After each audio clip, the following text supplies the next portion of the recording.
though I walk in the valley, through the valley of the shadow of death, I will fear no evil. Why?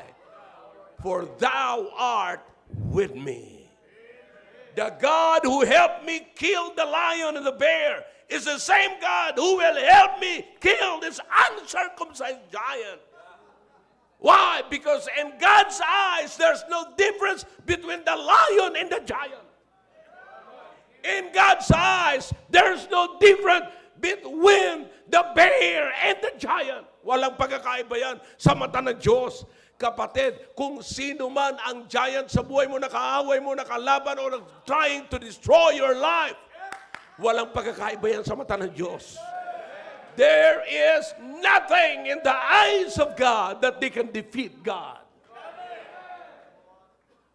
Kahit na gaano pa po kalaki yan, kapatid, it doesn't matter how big your enemy is, because God is always bigger than your enemy. Yeah! I said, yeah!